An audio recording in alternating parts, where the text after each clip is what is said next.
to be going up and down the stage a lot, I think, this evening. But Inga, thank you very much for joining us. Cannot be a better moment to have this conversation, considering what we saw at the G7 and in flight to Singapore.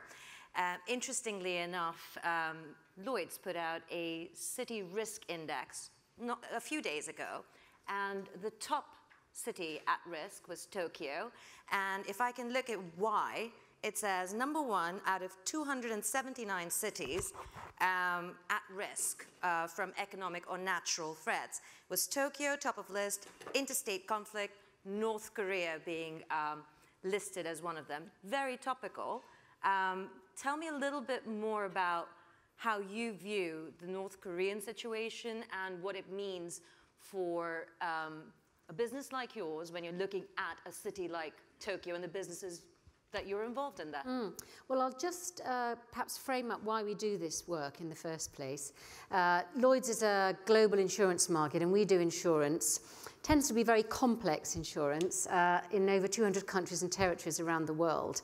And we're always looking for the latest emerging risk. Hence, we've done this big piece of research to look at cities at risk. And the reason we've looked at cities is because 55% of the world's population live in cities these days, and there's an immense amount of urbanization going on. So we've realized that some of the risks that we used to look at in the past, and the Lloyd's insurance market is 330 years old this year, so we've been involved in this business for many decades and indeed some centuries, the risks are changing. And when we look at this concentration of assets that we see in these cities, it made us think, well, we probably don't understand all the exposures. And then put on top of that the fact that you've got models being changed for businesses with technology. You've got the world being sort of one global marketplace now when it used to be much more separated. All of these means these new threats are real. So one of the biggest threats now for all of those cities, and we don't monitor all the cities in the world, we monitor only those that have a big enough GDP at risk. 59% of the threats that these cities now face are man-made.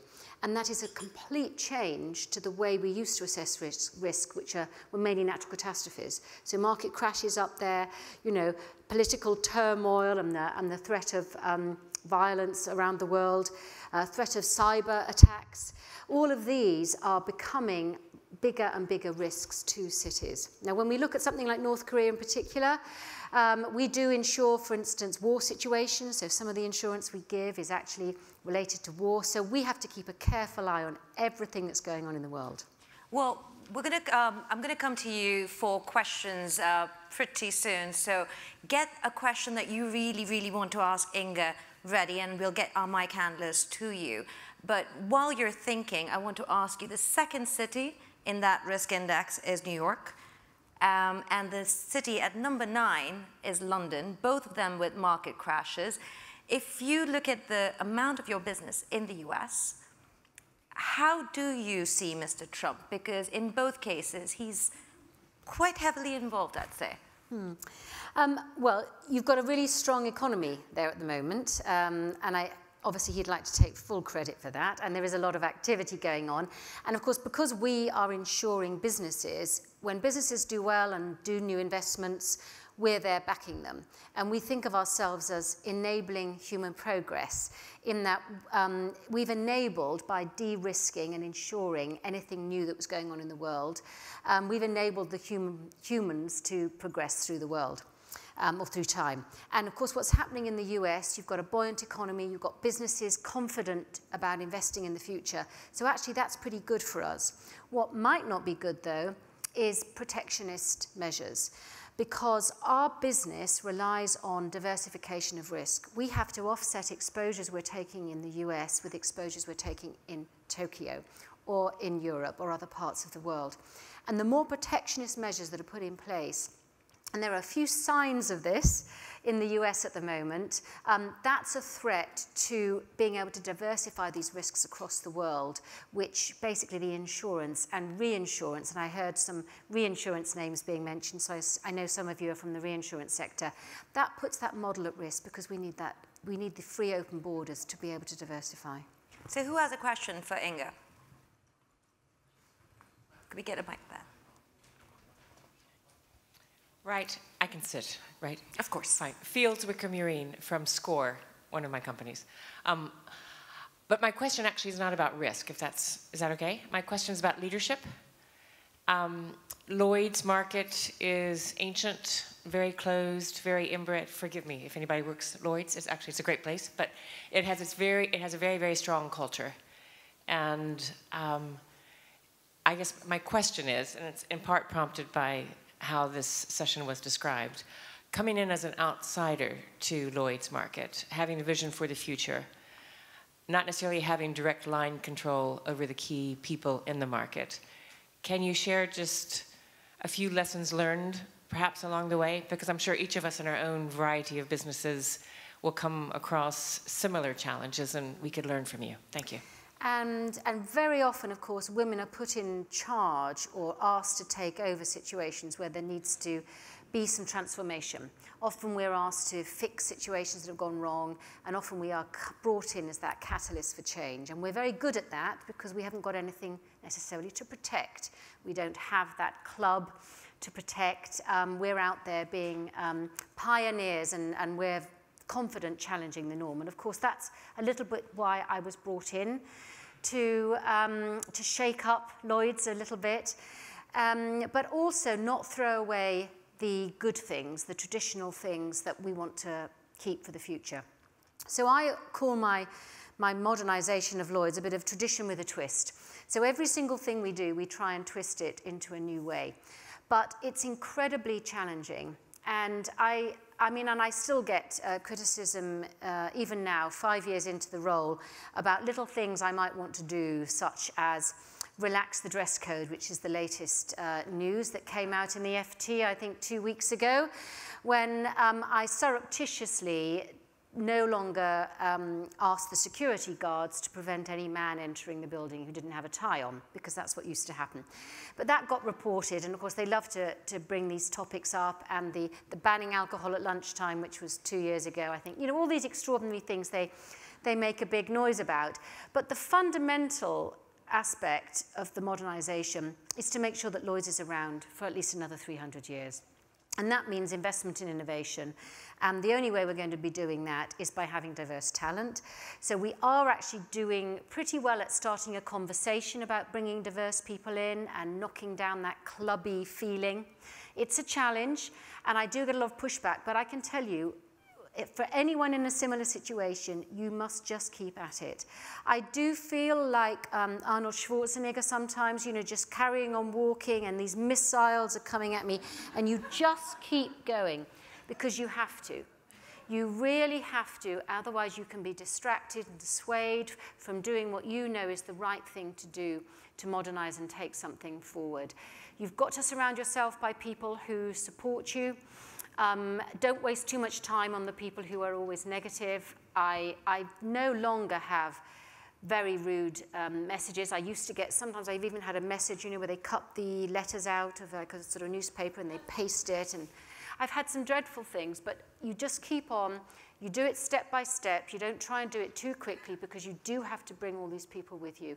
And you just be as resilient as you possibly can. Is that resilience translating to your Brussels move as well? Because that would have caused some kind of angst within the company.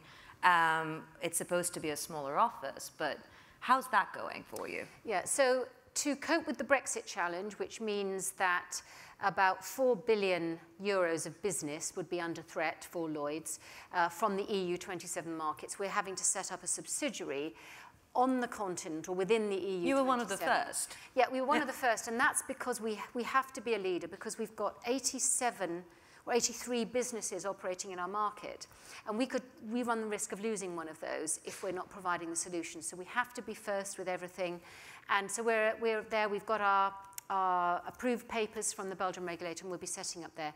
But it's to cope with the EU 27 business, which is about 5% of our overall portfolio. 95% will still be done in London. So the headcount would be what? And has that created a bit of that leadership shake in London, where somebody feels like, okay, is business moving to Brussels? Yeah, people do get nervous, and through any period of uncertainty, and that's the problem with these Brexit negotiations, they're so difficult. I mean, I wouldn't want to be Theresa May for all the tea in China, as we used to say. I really wouldn't.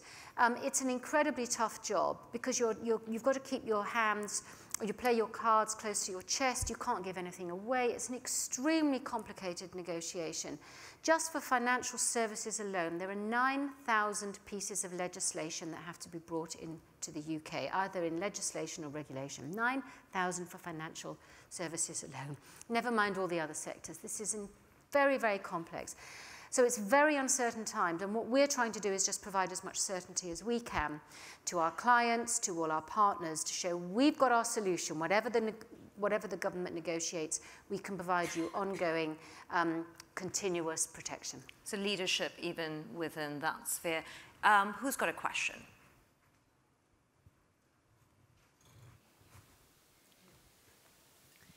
Hi, Marian Gonzalez. Inga, you mentioned protectionism, but what we seem to be facing is something else. We seem to have the most powerful country in the world taking a very deliberate attempt, sometimes it seems, to disrupt the international world order, whether NATO, the UN, the WTO. I mean, this really seems uncharted territory. How do you plan for that from the insurance world? Yeah, well, we do try and plan for every eventuality, but sometimes we cannot. Now, the way we run it is that every single scenario that we think will pan out, we have all the likelihood, all the likely outcomes, and we just plan for each and every one of them.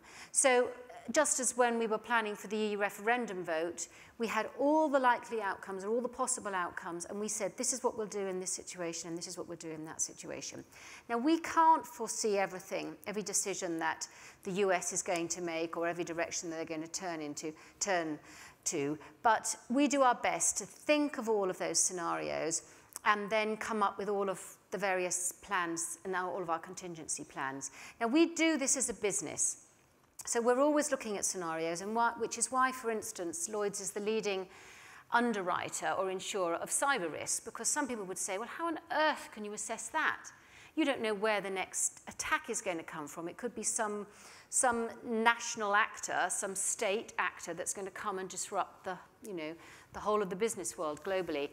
And so we don't know all the answers, but like everything, we just look, we get all of our people together, we look at all the likely scenarios, and we come up with plans to cope with each one of them. You made a loss last year of about, what, 2 billion, if I'm not wrong. What worries you more, man-made disasters or natural disasters, which really did affect your company? Well, it's right now for us, it's actually the man-made disasters. When you look at the FTSE 500 companies, look back a few decades, they were basically, the assets of those companies were all physical. They were very tangible. They wanted to protect these tangible assets. So I think it was something like 84% tangible, 16% of the asset values were intangible. You roll forward to today, it's completely reversed. You've now got something like 83 or 84% of the asset value of the S&P companies, intangible assets, data, something we can't get our hands around. And the rest is tangible. So the risk landscape has completely changed. The risks that businesses are facing have completely changed. And so these are fundamentally man-made risks, man-made assets. And that's what we are faced with at the moment. And if you speak to many CEOs, they will say the threat of a cyber attack is one of the fastest growing risks that their business faces. And I was at the World Economic Forum in January in Davos in Switzerland, and the CEOs of the major financial institutions, mainly banks, but some insurers were there. And we were tasked with looking at what would cause the next financial crash, what would cause the next financial crisis. And after a couple of hours, we all came out, or most of us came out of that room saying, do you know the only real thing that's going to cause it is some cyber event, the internet coming down, something like that, because everything is so interconnected. And people did not feel that there was any other trigger that would cause the next financial crisis other than some dramatic cyber event. So we've done a lot of research, for instance, into looking at a cloud provider coming down, because we've got 3 strong cloud providers. If one of them came down, we said within 3 days that could cost the US economy alone something like $16 billion. So these are the sorts of threats that are out there, and they consume us at the moment, trying to understand what man will do. It's interesting for you to say that, because the earnings were affected last year by natural disasters, but the focus seems to be on cyber. If you had to, since we're talking about leadership, and I know we will touch on gender pay gap, we will touch on many of the issues that you speak so vocally about tomorrow at lunch when you take my place. If I had to just get one key theme from you about the business at Lloyd's going into Brexit, looking at all the issues that are being put forward with protectionism, what do businesses in this room have to focus on, and what will you be focusing on for the next 12 to 24 months? Well, we're very clear in what we're focusing on. We have to totally and utterly embrace technology and modernize our business models. And we have to think, I think in every business you're in, you've got to think about the ecosystem that you're going to be operating in, because this is going to be the way forward. And I think the only way you can do that is put your customer at the heart of everything you do. And we're very good at businesses at always looking at things from our viewpoint, rather than actually really turning it on its head and building your entire business model around your customer. So we're really moving towards that. We've got the diversity and inclusion challenge. We have to make sure we're attracting the best and the brightest, and that means we're going to think about our workplaces. We've got to think about how we keep our talent. We did some research recently that showed the number of under 35s staying in insurance is dropping, and the average age of an insurance worker is rising. That does not bode well for the future, so investment in talent, investment in modern, dynamic workplaces that are incredibly inclusive have to be thought about. And we've got to look at how the world is changing, where the economic power is going to be. So we're investing a lot in how we can access the new markets where we haven't traditionally been very strong. Although our core market is the US, nearly 45% of our business is from there, we cannot just focus on the core. We have to look at all of the other new markets, which is where the growth and where many of the new ideas are going to be coming from in the future. And very quickly, would you say that 2018 is going to be a healthier year than 2017? There's one thing about our business: you cannot actually predict the future. An earthquake can happen at any time. We know we'll have probably a busy hurricane season again, and with climate change and climate warming, we know the sea levels are rising, and we know that the sea temperatures are rising, and that adds to all sorts of different challenges when it comes to weather. And indeed, last year was very much driven by weather events, and there's no way that we could have predicted that the hurricane season would have been about the costliest on record ever, with about $130 billion of damage wreaked last year. So we don't have a crystal ball. We don't really know how 2018 is going to pan out. We just know that we've got to make sure we can control as much as we can and at least understand the exposures out there. Well, that would be pretty much the theme of the entire summit. We have to redefine our own power if we can. Inga, thank you so very much for having this conversation. Please do join her tomorrow at lunch when she talks to Anita about all the issues that she is outspoken about as well, about women, about gender, and about what we can do to redefine ourselves. Inga, thank you so very much. Thank you. Thanks very much.